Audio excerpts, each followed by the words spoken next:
స్వస్థస్య స్వాస్థ్య రక్షణం కోసం ఇది. ఆ తర్వాత రోగాలు ఏ విధంగా వస్తాయి అనేది తెలియాలి కదా.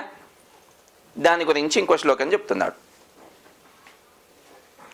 ఆరోగ్యంగా ఉండడానికి ఈ శ్లోకం, రోగాలు రావడానికి కలిగే కారణాలు ఏమి ఉంటాయి అనేదానికి ఇంకో శ్లోకం. రెండు తెలియాలి కదా మనకి.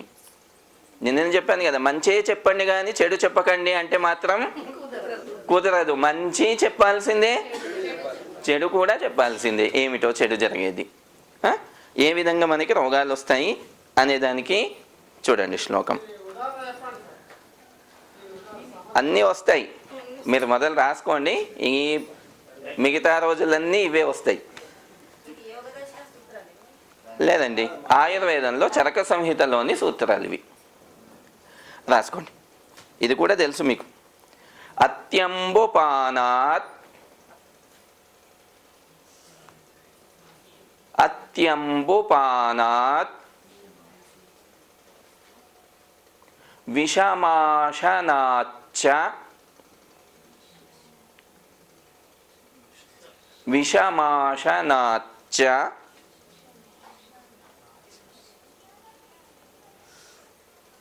సంధారణాత్, నేను విడదీసి చెప్తున్నాను, సంధారణాత్ మూత్ర పురీషయోచ్చ పురీషయోచ్చ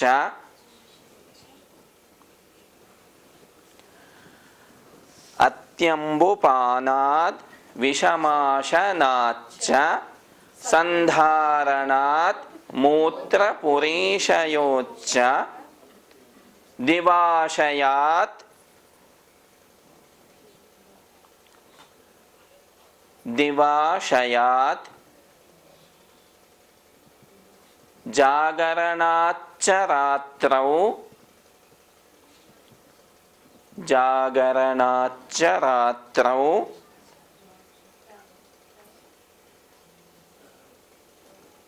షడ్భిః ప్రకారైః షడ్భిః ప్రకారైః ప్రభవంతి రోగాః షడ్భిః ప్రకారైః ప్రభవంతి రోగాః. మళ్ళీ ఒకసారి చెప్తాను. అత్యంబుపానాద్ విషమాశనాచ్చ సంధారణాత్ మూత్రపురీషయోచ్చ దివాశయాత్ జాగరణాచ్చ రాత్రౌ షడ్భిః ప్రకారైః ప్రభవంతి రోగాః. రాశారు కదా, అనిపిస్తుంది ఒకసారి అనండి. అత్యంబుపానాత్ విషమాశనాచ్చ సంధారణాత్ మూత్రపురీషయోచ్చ దివాశయాత్ జాగరణాచ్చ రాత్రౌ షడ్భిః ప్రకారైః ప్రభవంతి రోగాః. చెప్పండి ఒకసారి మీరే.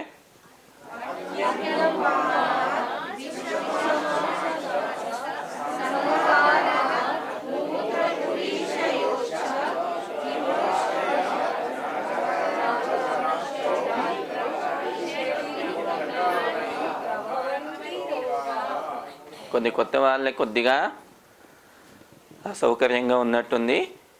కానీ మీకు విశ్రాంతి సమయంలో, విశ్రాంతి సమయం అంటే పడుకోవడానికని కాదు, మీకు విశ్రాంతి సమయం అంటే మీకు మధ్య మధ్యలో లభించే అరగంట గంట సమయం ఏదైతే ఉందో ఆ సమయంలో మీకు చెప్పినటువంటి విషయాలను కాస్త మీరు స్మరణం చేసుకోవటం, వాటిని వల్లించుకోవటం కొరకు అనుకోండి. సరేనా?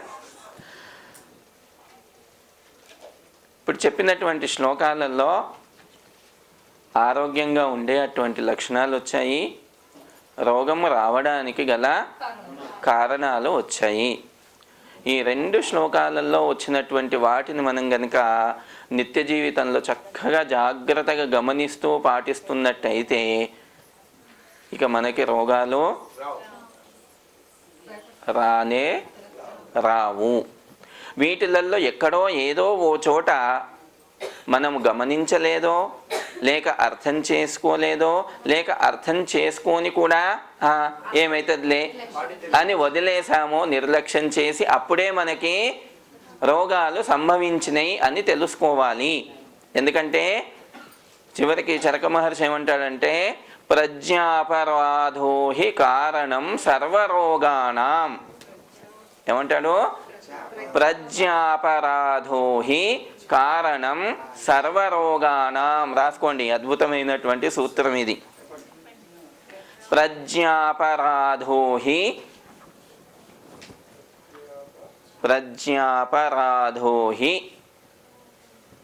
కారణం సర్వరోగాణం.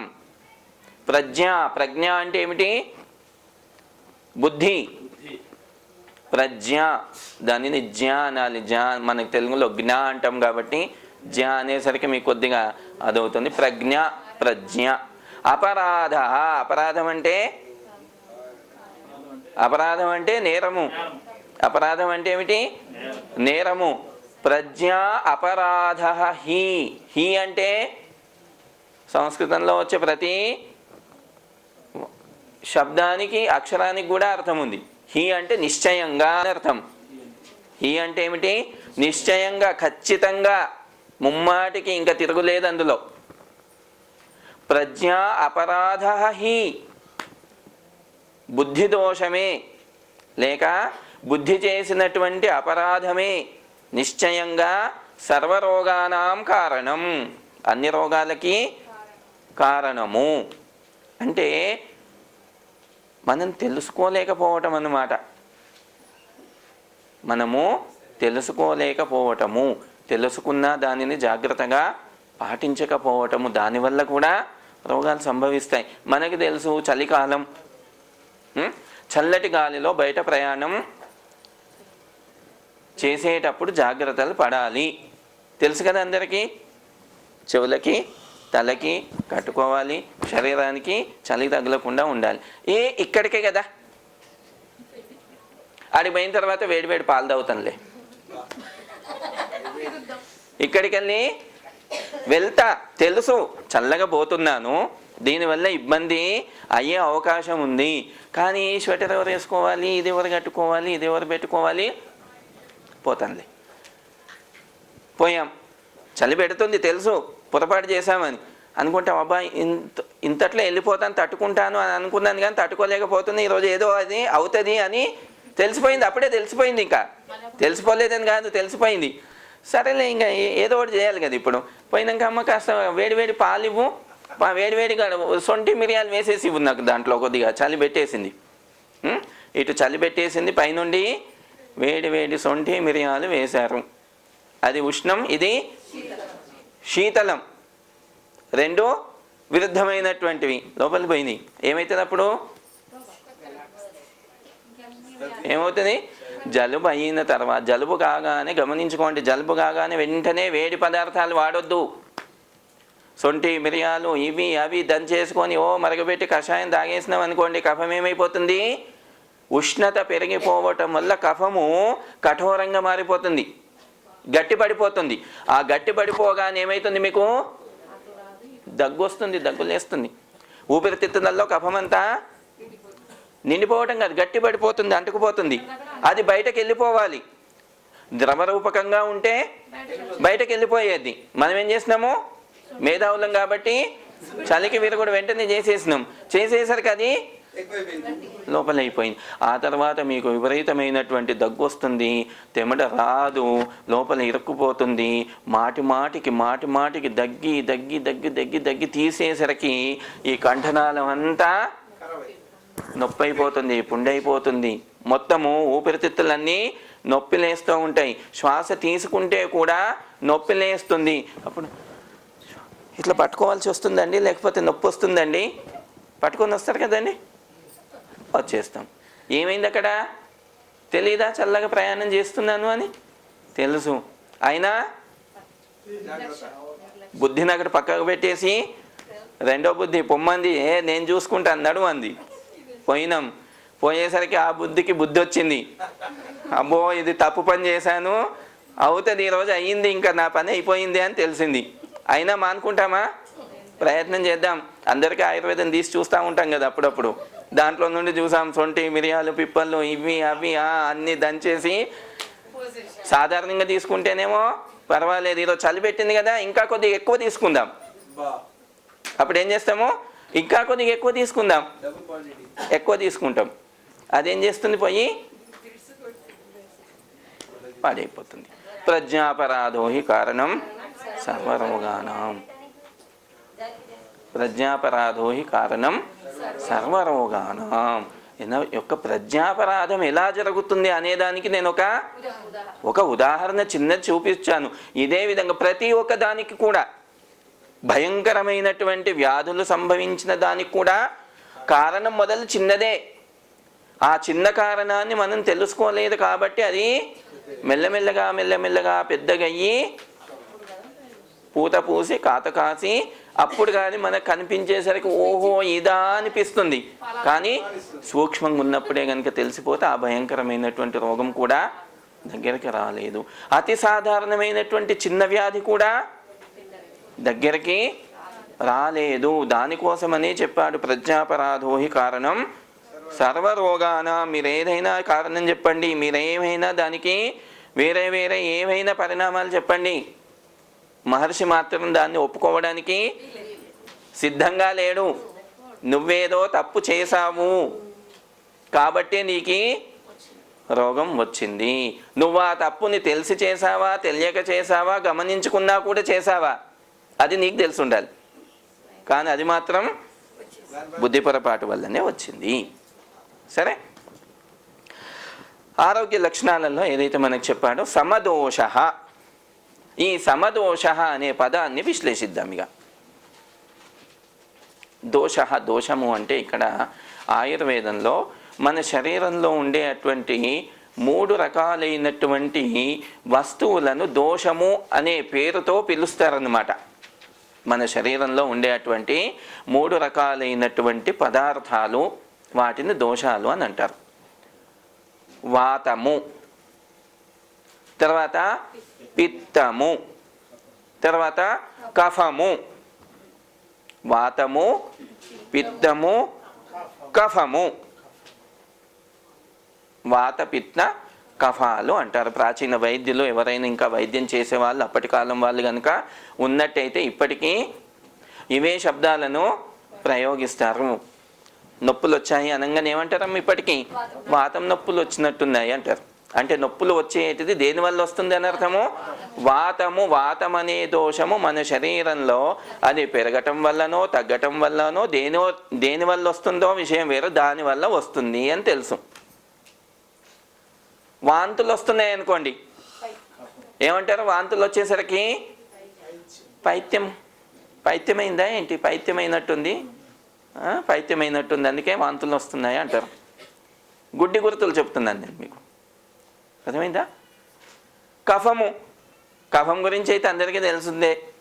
జలుబు చేయటము, ముక్కు కారటము, తుమ్ములు రావటము, దగ్గు లేవటము, లేకపోతే శరీరం మీద దద్దులు, కురుపులు ఇవన్నీ వస్తాయి చూడండి, అది కూడా కఫదోషం వల్లనే వస్తుంది. అది కనుక వచ్చినట్టయితే కఫము, తెమడ అంటాం చూడండి, కఫం బాగా పెరిగిపోయింది, తెమడ బాగా పెరిగిపోయింది, అప్పుడు అది వస్తుంది. ఈ 3 మీదనే మన యొక్క శరీర ఆరోగ్య స్థితి ఆధారపడి ఉంది ఆయుర్వేద శాస్త్రం ప్రకారం. ఏమంటున్నాడు వీటిని అంటే సమదోష. ఈ 3 దోషాలు ఏవైతే ఉన్నాయో వాత, పిత్త, కఫ దోషాలు, ఇవి 3 కూడా సమానంగా ఉండాలి అన్నమాట. ఏది కూడా పెరగకూడదు, ఏది కూడా తగ్గకూడదు. పెరగటం వల్ల వచ్చే వ్యాధులు వస్తాయి, ఈ ధాతువు తగ్గటం వల్ల వచ్చే వ్యాధులు వస్తాయి. 2 రకాల వ్యాధులు వస్తాయి. పెరగటం వల్ల వచ్చేటివి, వాతం పెరగటం వల్ల వచ్చే వాత వ్యాధులు వస్తాయి, కఫం తగ్గటం వల్ల వచ్చే కఫ వ్యాధులు వస్తాయి. అర్థమైందా? వ్యాధి ఎప్పుడు కూడా 2 రకాలుగా ఉంటుంది. ఎప్పుడు ఒక దోషముతో వచ్చేటువంటి వ్యాధి ఉండదు. సాధారణంగా రెండు దోషాల కలయిక వల్ల వస్తూ ఉంటాయి. అర్థమైందా? అందుకోసమని సమదోష, ఈ దోషాలు సమంగా ఉంచుకోవాలి అని చెబుతున్నాడు. దానికి ఇంకొక శ్లోకం చెప్తున్నాడు ఇక్కడ.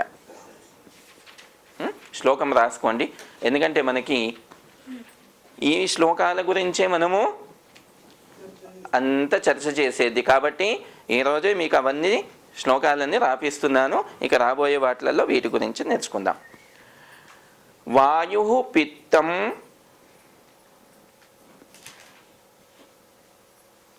కఫశ్చోక్తో కఫశ్చోక్తో వాయు పిత్తం కఫశ్చోక్తో శారీరో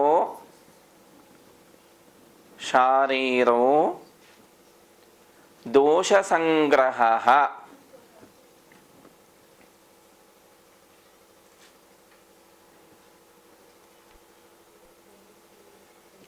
వాయు పిత్తం కఫశ్చోక్తో శారీరో దోషసంగ్రహః మానసః పునరుద్దిష్టో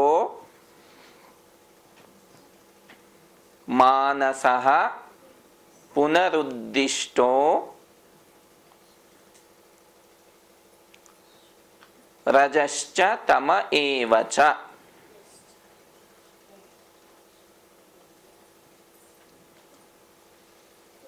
రజశ్చ తమ ఏవ చ.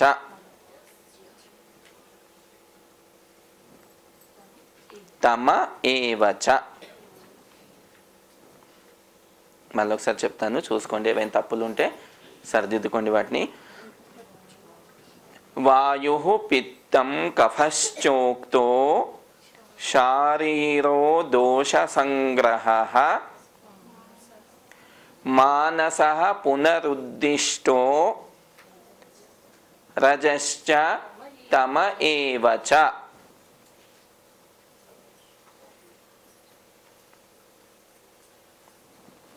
రాశారు కదండి, అదండి ఒకసారి. వాయు పిత్తం కఫశ్చోక్తో శారీరో దోషసంగ్రహః మానసః పునరుద్దిష్టో రజశ్చ తమ ఏవ చ. వాయు పిత్తం కఫశ్చోక్తో శారీరో దోషసంగ్రహః మానసః పునరుద్దిష్టో రజశ్చ తమ ఏవ చ. ఓకే, సమదోషం దోషాల గురించి చెప్తున్నాం కాబట్టి ఈ దోషాల గురించి ఇక్కడ శ్లోకంలో చెప్పాడు. వాయు పిత్తం కఫః చ దోష సంగ్రహః. ఏమంటున్నాడు? వాయుము, పిత్తం, కఫము ఇవి శరీరంలో ఉండే అటువంటి దోషములు. వీటిని దోషములు అనే పేరుతో పిలుస్తారు. దోషాలంటే తప్పులు కాబట్టి ఉండొద్దు అనే అభిప్రాయం కాదు ఇక్కడ. దోషములు అని ఒక సంజ్ఞ, ఒక పేరు వీటికి ఆయుర్వేదంలో. అర్థమైంది కదా? వాయు పిత్తం కఫశ్చోక్తో శారీరో దోష సంగ్రహః.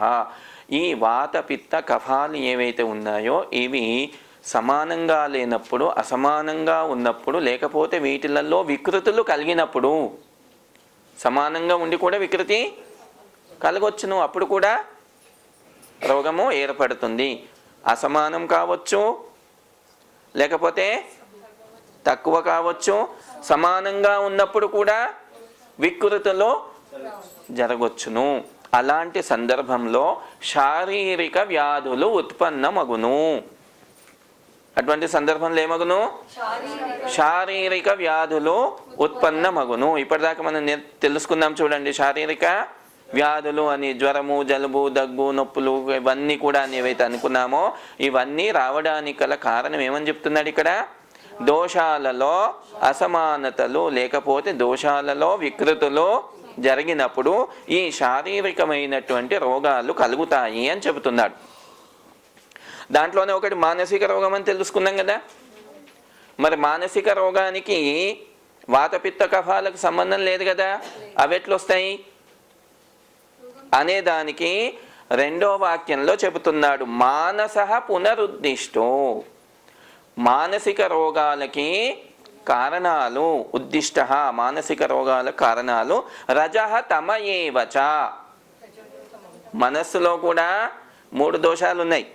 సత్వ, రజస్సు, తమస్సు అనేటువంటి గుణాలు. వాటిలలో సత్వగుణంతో రోగాలు రావు, వచ్చేటివి దేంతోటి? రజః తమ ఏవచ, రజోగుణంతో కానీ తమో గుణంతో కానీ వస్తున్నాయి. కాబట్టి మానసిక రోగాలు రావడానికి కారణం రజోగుణము, తమో గుణము. శారీరక రోగాలు రావడానికి కారణం వాతపిత్త కఫదోషములు. ఈ శ్లోకంలో ఈ శారీరక రోగాలు దేని ద్వారా రాగలుగుతాయి, మానసిక రోగాలు దేని ద్వారా రాగలుగుతాయి అనే విషయాన్ని చెప్పాడు. సరేనా?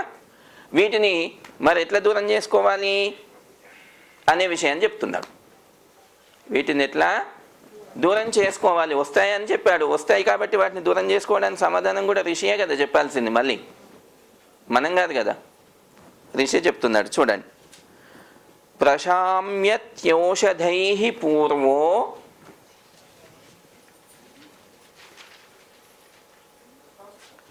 ప్రశామ్యత్యోషధైః, ఇక్కడ సంధి కలిసింది ఉంది, కాస్త జాగ్రత్తగా గమనించుకోండి, వస్తుంది. ప్రశామ్యత్యోషధైః,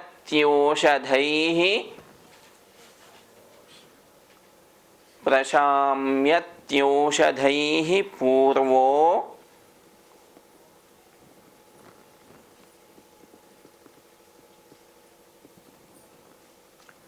ప్రశామ్యత్యోషధైః పూర్వో దైవయుక్తి వ్యపాశ్రయైః, దైవయుక్తి వ్యపాశ్రయైః,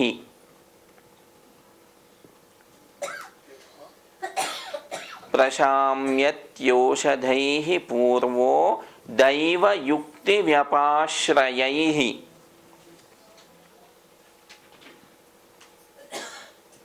దైవయుక్తి వ్యపాశ్రయైః రాశారు కదా. మానసో జ్ఞాన విజ్ఞాన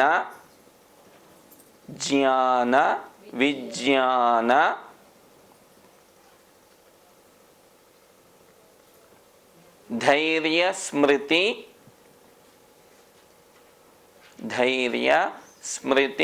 సమాధిభిః.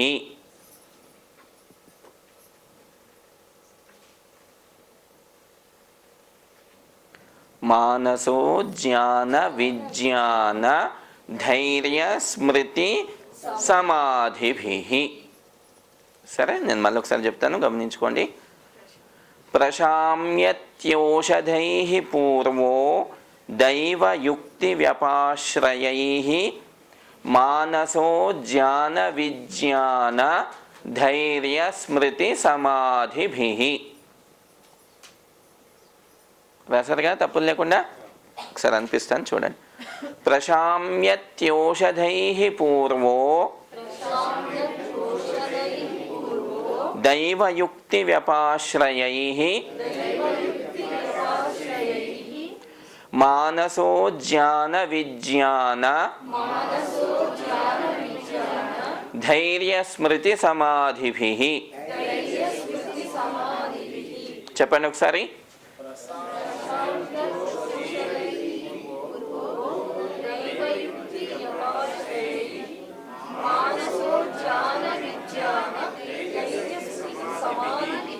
కొద్దిగా ఇంకా అనరా లేదనుకుంటాను, పాత వాళ్ళకి కూడా రావట్లేదు కొద్దిగా, మరి మళ్ళీ ఒకసారి అనిపిస్తాను. ప్రతిసారి అవే కాకుండా కొన్ని కొత్తవి వస్తున్నాయి కదా, కొత్తవి వచ్చేసరికి కొత్తగా అనిపిస్తుంది. మళ్ళీ ఒకసారి. ప్రశామ్యత్యోషధైః పూర్వో దైవయుక్తి వ్యపాశ్రయైః ప్రశామ్యత్యోషధైః పూర్వో దైవయుక్తి వ్యపాశ్రయైః మానసోజ్ఞాన విజ్ఞాన ధైర్య స్మృతి సమాధిభిః మానసోజ్ఞాన విజ్ఞాన ధైర్య స్మృతి సమాధిభిః. చెప్పండి ఒకసారి మీరు.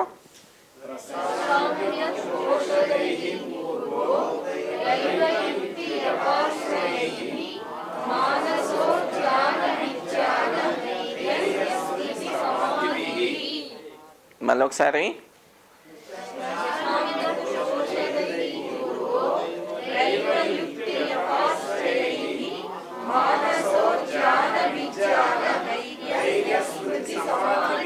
సరే, తర్వాత మీరు మళ్ళీ దాన్ని బాగా అభ్యాసం చేసుకోండి.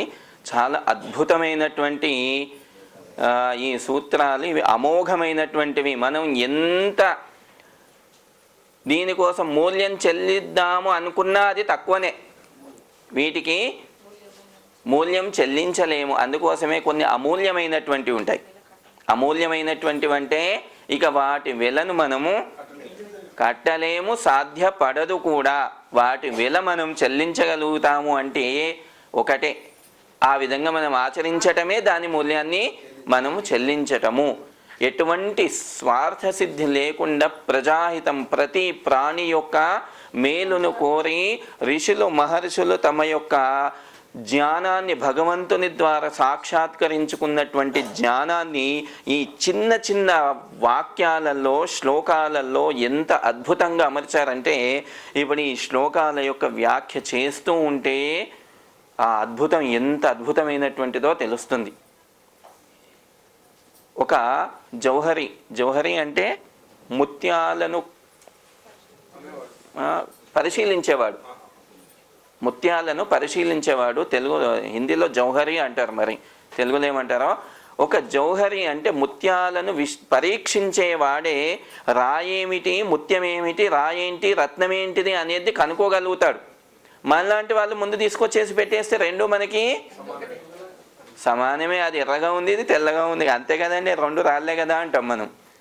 మనకి ఇవి చూడ్డానికి రెండు అన్నీ అక్షరాలే కదండి, అక్షరాల్లాగానే ఉన్నాయి. కానీ అక్షరాలలో ఉన్నటువంటి అక్షరమైనటువంటి విద్య, అక్షరం అంటే తెలుసు కదా, క్షరం అంటే నశించిపోయేది, అక్షరం అంటే నశించినటువంటిది. అక్షరాలు నశించినటువంటివి. అక్షరాలు నశించినప్పుడు అక్షరాల యొక్క